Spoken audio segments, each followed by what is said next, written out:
장례식장 화장 대기실에서 들려오는 차가운 목소리. 유산은 우리가 나눠 가져야지. 은주한테는 줄 게 없다.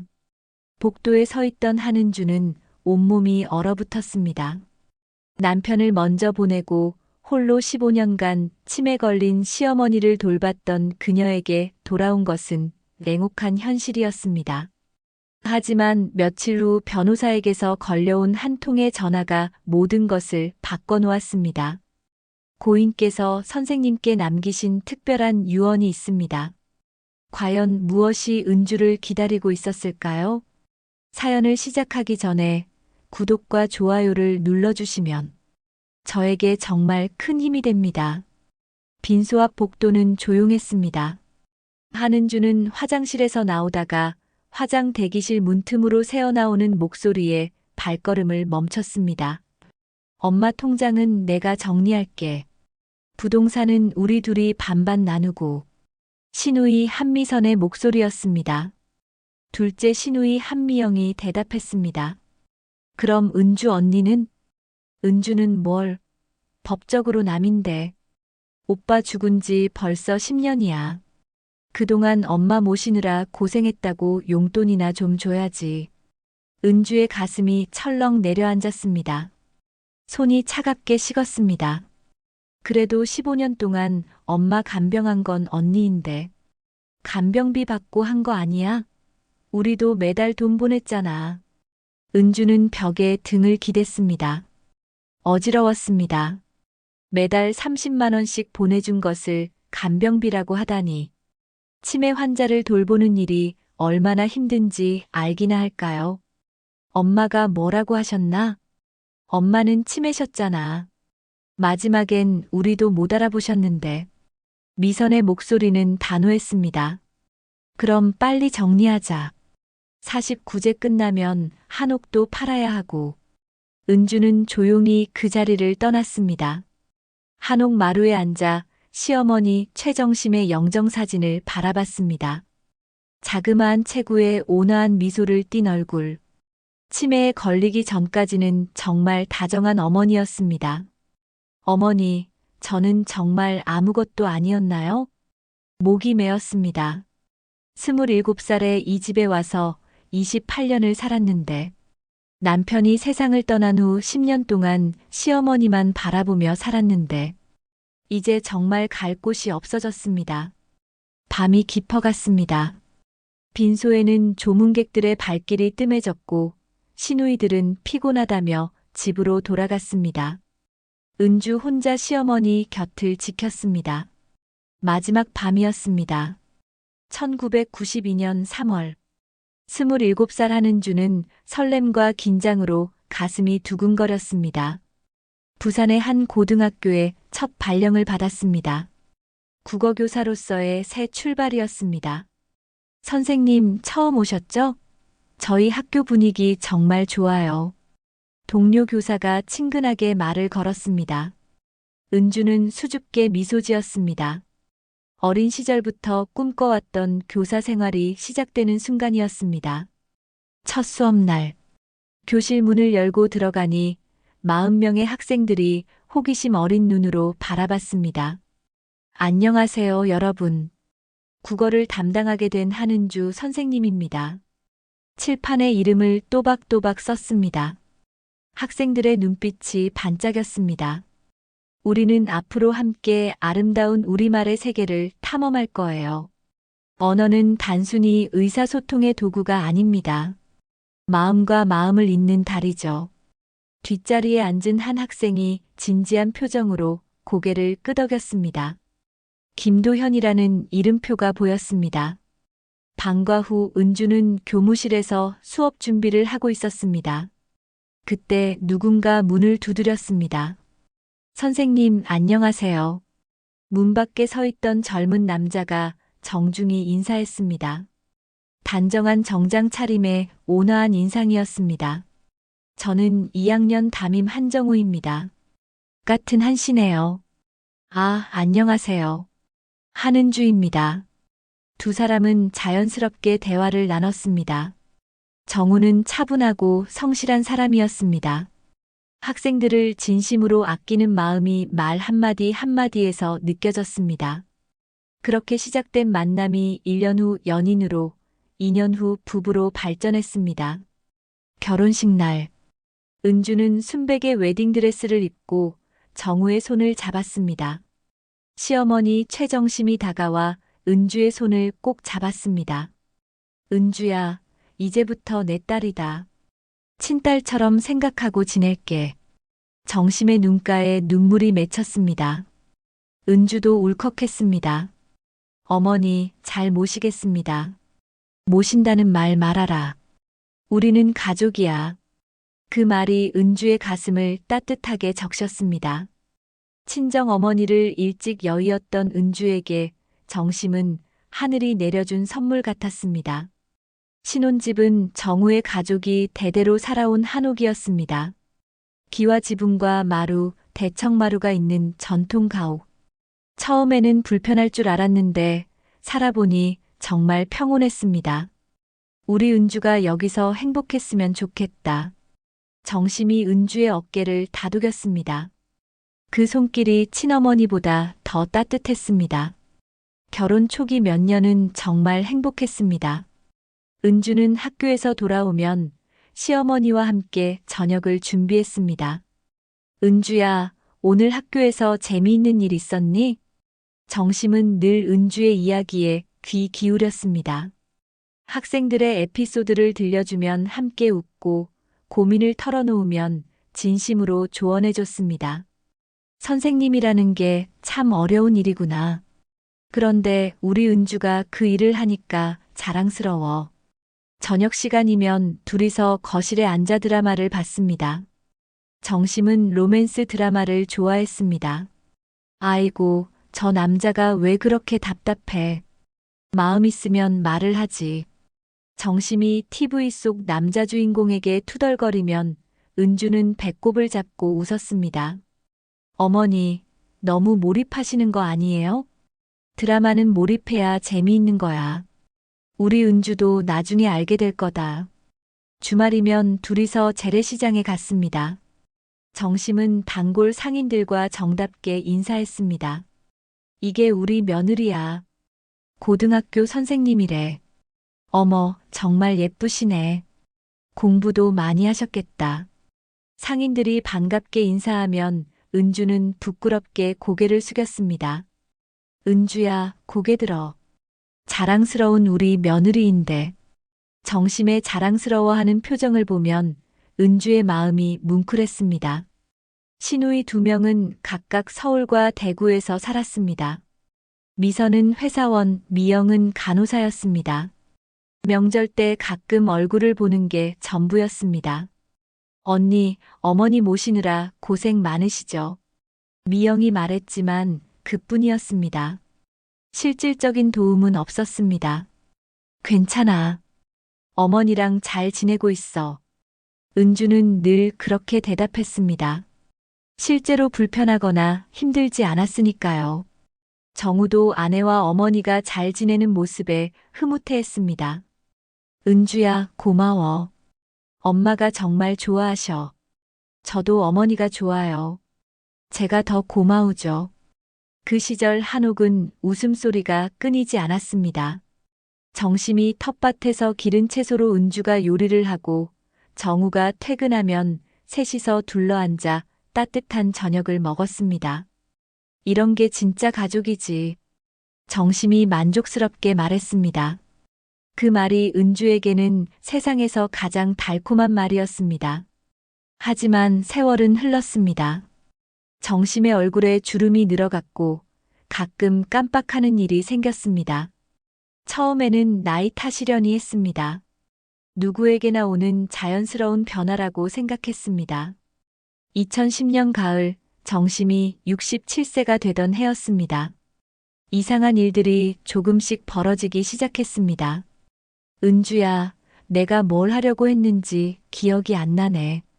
정심이 부엌에 서서 멍하니 있었습니다.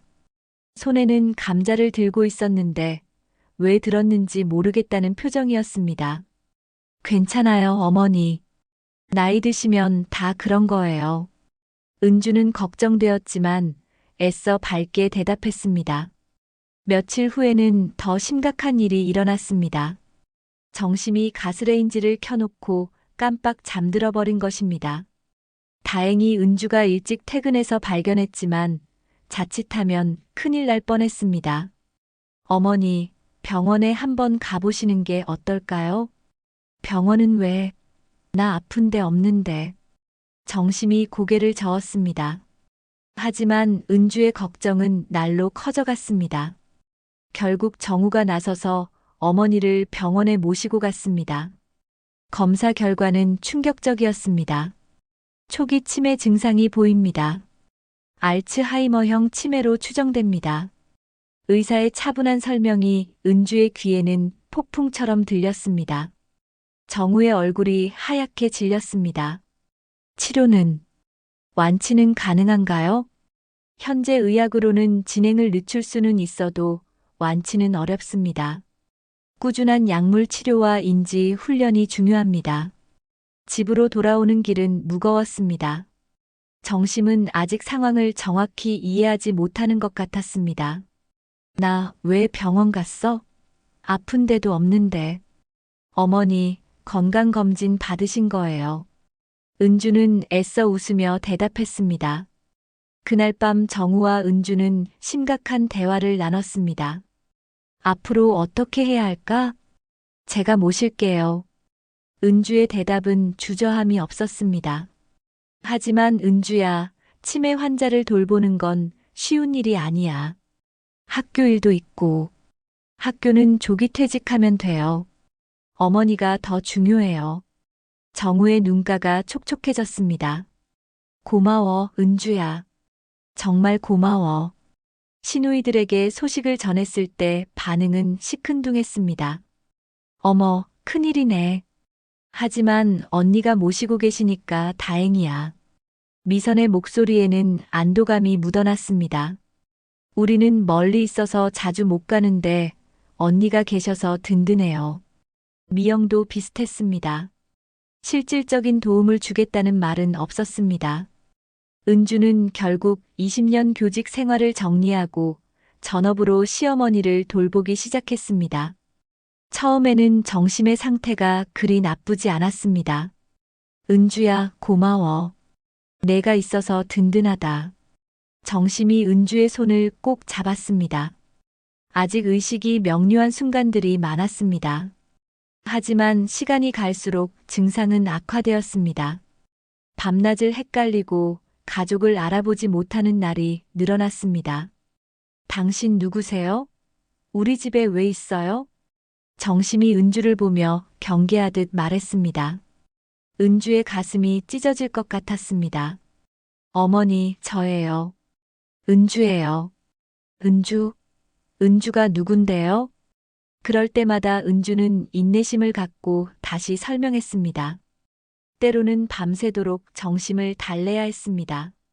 15년이 흘렀습니다. 은주의 머리에는 흰머리가 늘어났고 얼굴에는 깊은 주름이 팼습니다. 하지만 정심을 향한 마음만큼은 변하지 않았습니다. 2015년 겨울, 눈이 펑펑 내리던 어느 날 밤이었습니다. 정우가 갑작스럽게 쓰러졌습니다. 여보, 여보. 은주가 다급히 정우를 흔들었지만 대답이 없었습니다. 119에 신고하고 병원으로 달려갔지만 이미 늦었습니다. 심근경색으로 추정됩니다. 심폐소생술을 시행했지만 의사의 말이 끝나기도 전에 은주는 주저앉았습니다. 갑작스러운 이별이었습니다. 장례식장은 조문객들로 북적였습니다. 정우는 평소 인망이 좋았던 터라 많은 사람이 찾아왔습니다. 어머님은 어떻게 하실 거예요? 친척 중 한 명이 조심스럽게 물었습니다. 제가 계속 모실 거예요. 은주의 대답은 확고했습니다. 하지만 주변의 시선은 곱지 않았습니다. 치매 환자 혼자 모시기 쉽지 않을 텐데. 아직 젊으니까 재혼도 생각해봐야지. 사람들의 수군거림이 은주의 귀에 들렸습니다. 마음이 상했지만 대꾸하지 않았습니다. 정우의 죽음 후 정심의 상태는 더욱 악화되었습니다. 아들을 찾으며 하루 종일 울어댔습니다. 우리 정우는 어디 갔어? 왜 안 와? 아버지는 하늘나라에 가셨어요. 아무리 설명해도 이해하지 못했습니다. 밤마다 정우를 찾아 헤매는 정심을 달래느라 은주는 잠을 제대로 잘 수 없었습니다. 시누이들의 연락도 뜸해졌습니다. 장례식 때는 와서 도와줬지만 그 후에는 한 달에 한 번 안부 전화가 전부였습니다. 언니, 많이 힘드시죠? 요양원도 생각해 보세요. 미영이 조심스럽게 제안했습니다. 아니에요. 제가 끝까지 모실 거예요. 하지만 언니도 사람인데 무리하시면 안 되죠. 미선도 같은 말을 했지만 실질적인 도움은 없었습니다. 한 달에 30만 원씩 생활비를 보내주는 게 전부였습니다. 은주는 점점 고립되어 갔습니다. 친구들과의 만남도 줄이고 오로지 정신만 돌봤습니다. 하루 24시간이 모자랄 정도였습니다. 은주야, 너무 무리하지 마라. 옛 동료 교사가 가끔 전화를 걸어 위로했습니다. 괜찮아요. 어머니는 제가 모셔야 해요. 그래도 가끔은 숨을 돌려야지. 하지만 은주에게는 숨 돌릴 시간조차 없었습니다. 정심이 밤에 배회하거나 이상한 행동을 하면 바로 달려가야 했습니다. 당신 누구야? 내 집에서 뭐 해? 정심이 은주를 보며 소리쳤습니다.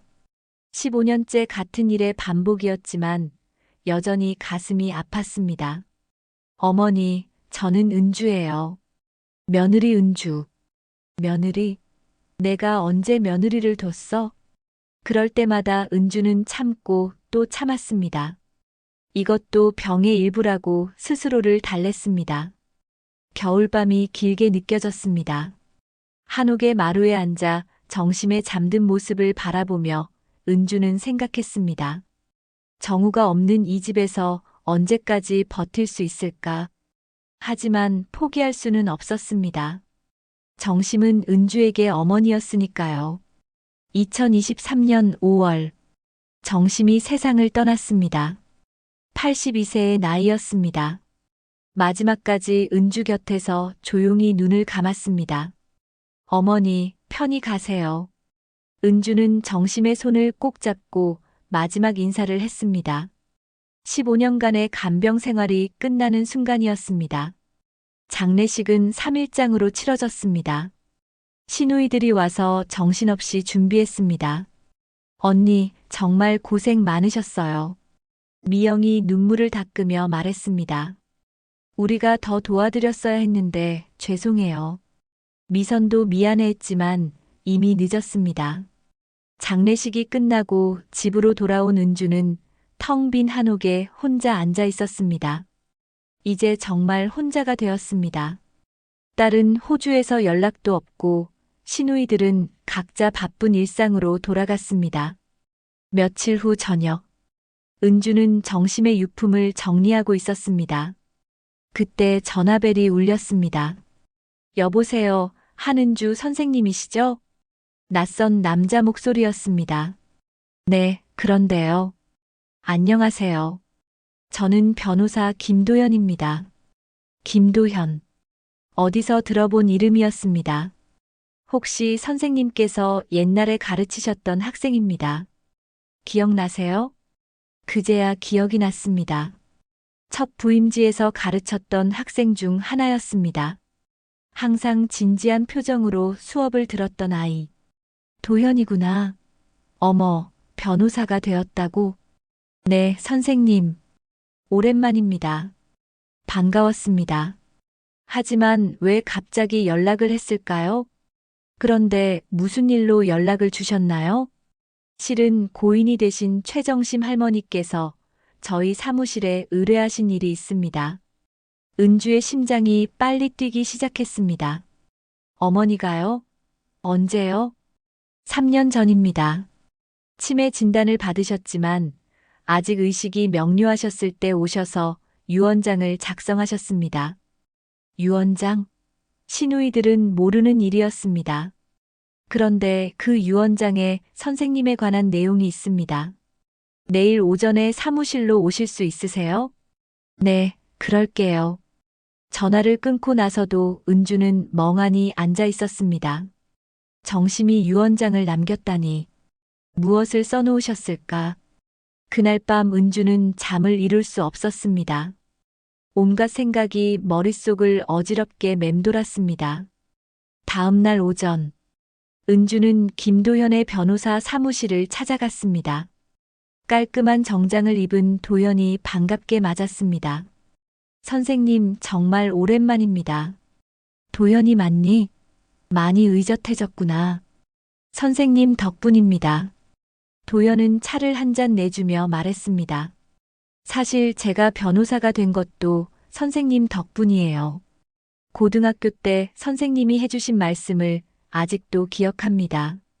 내가 뭔 말을 했다고? 정의로운 사람이 되라고 하셨잖아요. 법은 권력을 위한 도구가 아니라 약한 사람을 보호하는 방패가 되어야 한다고. 은주는 희미하게나마 기억이 났습니다. 수업 시간에 했던 말이었습니다. 그래서 변호사가 되었어요. 그리고 최정심 할머니를 만나게 되었습니다. 도연은 서류철을 꺼내 은주 앞에 놓았습니다. 할머니께서 3년 전에 오셨을 때 하신 말씀이 있어요.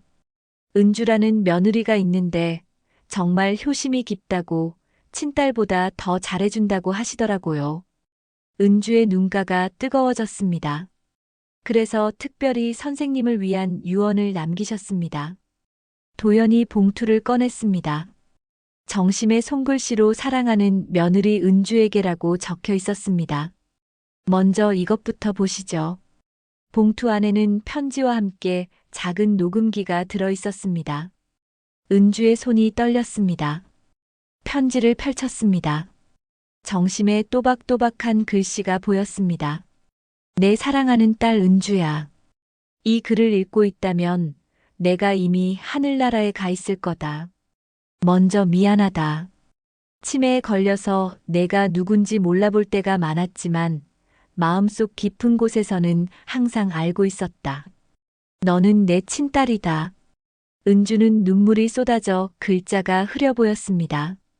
내가 27살에 우리 집에 왔을 때부터 지금까지 정말 고마웠다. 특히 정우가 세상을 떠난 후 10년 동안 나 하나만 바라보며 살아줘서 고맙다. 내 친딸들보다 더 극진히 돌봐줬다. 도연이 조용히 말했습니다. 할머니께서 녹음도 남기셨어요. 들어보시겠어요? 은주가 고개를 끄덕이자 도연이 녹음기를 켰습니다. 은주야, 엄마 목소리야. 잘 들어. 너는 내가 낳지는 않았지만 내 진짜 딸이다. 혈연으로 맺어진 가족보다 마음으로 맺어진 가족이 더 소중하다는 걸 너로 인해 알게 되었어. 정심의 목소리가 또렷하게 들렸습니다. 치매에 걸리기 전에 맑은 목소리였습니다. 미선이와 미영이에게는 미안하지만 너야말로 진짜 내 딸이야. 그래서 내 모든 금융 자산은 내게 남기기로 했다. 한옥도 내 몫이야. 은주는 믿을 수 없었습니다. 또 하나 더 중요한 게 있어. 내가 15년 동안 써온 일기장이 있다. 방 서랍 맨 아래 숨겨뒀어. 그 안에 내가 나를 어떻게 돌봐줬는지 다 기록해뒀다. 누가 진짜 가족인지 알 수 있을 거야. 녹음이 끝났습니다. 은주는 한동안 말을 할 수 없었습니다. 선생님, 괜찮으세요? 도연이 물수건을 건넸습니다. 고마워, 도연아. 할머니께서 유언 집행자로 저를 지정하셨어요. 그리고 이 모든 내용을 시누이분들에게 공개하라고 하셨습니다. 시누이들이 알면 어떻게 될까? 법적으로는 문제 없습니다. 유언장은 정식으로 작성된 것이고 할머니의 의식도 명료하셨을 때 만든 거니까요. 그날 오후 은주는 집으로 돌아와 정심의 방을 뒤졌습니다. 서랍 맨 아래에서 낡은 공책을 발견했습니다. 공책을 펼치니 정심의 손글씨로 빼곡히 적힌 일기가 나왔습니다. 2010년 10월 15일. 치매 진단을 받았다. 무서웠다. 하지만 은주가 있어서 든든하다. 학교도 그만두고 나를 돌보겠다고 한다. 고마우면서도 미안하다. 2012년 3월 3일. 요즘 자꾸 깜빡한다. 은주 이름도 가끔 잊어버린다. 하지만 은주는 화내지 않고 계속 설명해준다. 천사 같은 아이다. 2015년 12월 20일. 정우가 갑자기 세상을 떠났다. 은주가 얼마나 힘들까. 하지만 나까지 돌봐준다고 한다. 이런 며느리가 어디 있을까? 페이지를 넘길 때마다 눈물이 흘렀습니다. 정심이 치매에도 불구하고 은주에 대한 감사함을 기록해둔 것이었습니다. 2020년 8월 10일. 미선이가 전화했다. 요양원 보내라고 한다. 은주 인생도 생각하라고. 하지만 은주는 끝까지 모시겠다고 한다. 내가 전생에 무슨 복을 쌓았기에 이런 딸을 만났을까? 마지막 페이지에는 이런 글이 있었습니다. 2023년 2월 14일. 요즘 의식이 흐릿하다. 은주 얼굴도 가끔 못 알아본다. 하지만 마음속에서는 안다. 내 딸이라는 걸. 미선이와 미영이에게는 미안하지만 은주야말로 진짜 내 딸이다. 모든 걸 은주에게 남기고 싶다. 은주는 일기장을 가슴에 꼭 안았습니다. 정심의 진심이 고스란히 전해졌습니다. 다음 날 도연이 시누이들을 불러 유언 내용을 공개했습니다. 변호사 사무실은 긴장으로 가득했습니다. 이게 무슨 소리예요? 미선이 소리를 질렀습니다. 엄마가 치매셨는데 이런 유언이 유효해요? 유언 작성 당시에는 의식이 명료하셨습니다. 의료 기록도 있습니다. 도연이 차분히 설명했습니다. 우리가 친딸인데 왜 은주 언니한테 다 줘요? 미영도 흥분했습니다. 그건 고인의 뜻이십니다. 은주는 조용히 앉아 있었습니다. 시누이들의 분노가 이해되었습니다. 언니, 뭔가 잘못된 거 아니에요? 엄마를 회유한 거 아니에요? 미선이 은주를 향해 날카로운 시선을 보냈습니다. 그런 거 아니야. 은주가 처음으로 입을 열었습니다. 그럼 뭐예요? 우리가 친딸인데. 친딸이면 15년 동안 어디 있었어? 은주의 목소리가 높아졌습니다. 언니가 모시겠다고 했잖아요. 모시겠다고 했으니까 15년 동안 한 번도 안 도와준 거야? 처음으로 은주가 속마음을 터뜨렸습니다. 한 달에 30만 원이 간병비야? 치매 환자 돌보는 게 얼마나 힘든지 알기는 해. 시누이들은 할 말을 잃었습니다. 어머니가 밤에 배회하시고 이상한 행동하실 때 누가 달래줬어? 어머니가 나를 못 알아보시고 소리 지르실 때 누가 참았어? 은주의 눈에서 눈물이 흘렀습니다. 미안해요, 언니. 미영이 고개를 숙였습니다. 분위기가 어수선한 가운데 미선의 전화가 울렸습니다. 여보세요? 뭐라고? 지금 병원으로 간다. 미선의 얼굴이 하얗게 질렸습니다. 언니, 제 남편이 뇌출혈로 쓰러졌어요. 먼저 가봐야겠어요. 급하게 나가려는 미선을 은주가 불러 세웠습니다. 나도 같이 갈게. 언니가 왜요? 그래도 가족이잖아. 병원 응급실. 미선의 남편 상태는 심각했습니다. 수술이 필요한 상황이었습니다. 부인, 각오하세요. 의사의 말에 미선이 주저앉았습니다. 언니. 미선이 은주의 손을 꼭 잡았습니다. 괜찮을 거야. 은주가 미선을 위로했습니다. 원망스럽던 시누이였지만 지금은 그냥 힘든 사람이었습니다. 수술은 6시간 동안 계속되었습니다. 은주는 미선 곁에서 함께 기다렸습니다. 언니, 정말 미안해요. 미선이 눈물을 흘리며 말했습니다. 우리가 너무 이기적이었어요. 엄마 모시는 일을 언니한테만 떠넘기고.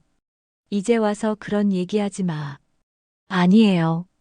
꼭 해야 할 말이에요. 미선이 은주의 손을 꼭 잡았습니다. 언니가 15년 동안 얼마나 힘들었는지 이제 알 것 같아요. 저도 남편 간병해 봐야겠네요. 힘들어도 견딜 수 있어. 사랑하니까. 은주의 말에 미선이 더 크게 울었습니다. 엄마도 언니를 정말 사랑하셨던 거네요. 우리보다 더. 수술은 성공했습니다. 다행히 생명에는 지장이 없었습니다. 언니, 고마워요.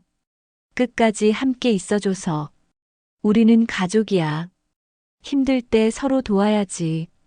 그날 이후 시누이들의 태도가 완전히 바뀌었습니다. 6개월 후, 한옥마당에는 작은 간판이 걸려 있었습니다. 치매 가족 희망센터. 은주가 정심의 유산으로 만든 센터였습니다. 어서 오세요. 은주가 방문자를 반갑게 맞았습니다. 치매 환자를 돌보는 가족들을 위한 상담과 교육을 제공하는 곳이었습니다. 선생님, 저희 어머니가 요즘 밤에 계속 나가려고 해서 너무 힘들어요. 상담을 온 중년 여성이 하소연했습니다. 저도 그런 경험이 있어요. 처음에는 정말 당황스럽죠. 은주가 따뜻하게 대답했습니다. 어떻게 하셨어요? 인내심을 갖고 계속 설명해 드렸어요.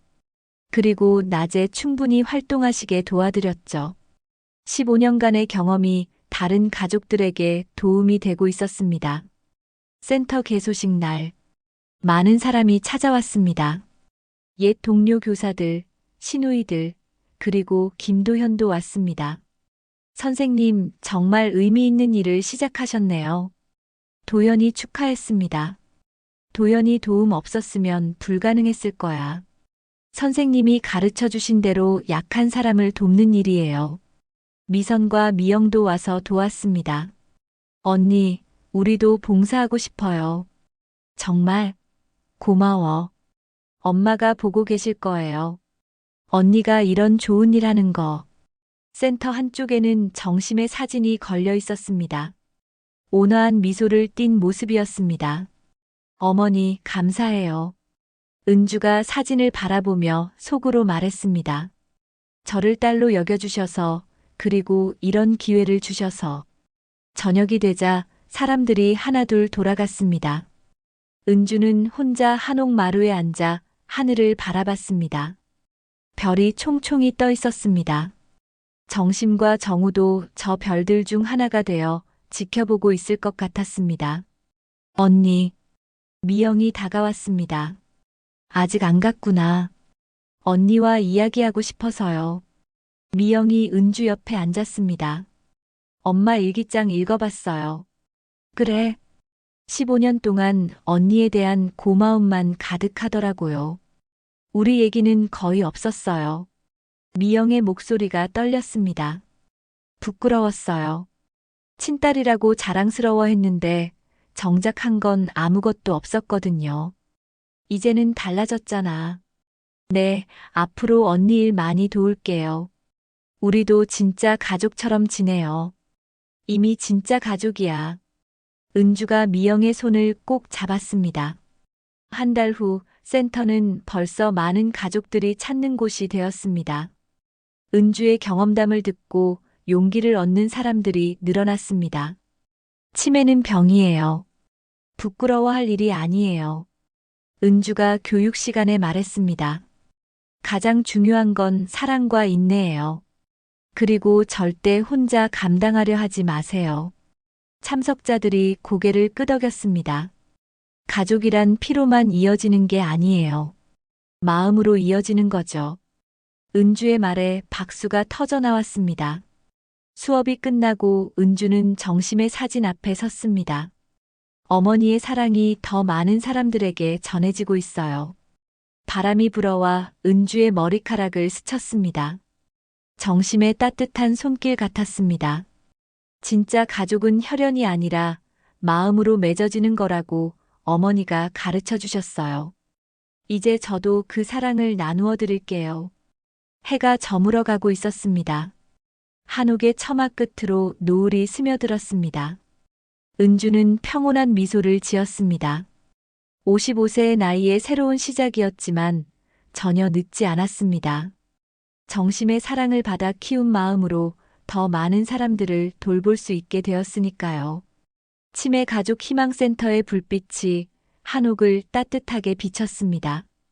그 빛은 어둠 속에서 길을 잃은 많은 가족들에게 희망이 되어주고 있었습니다.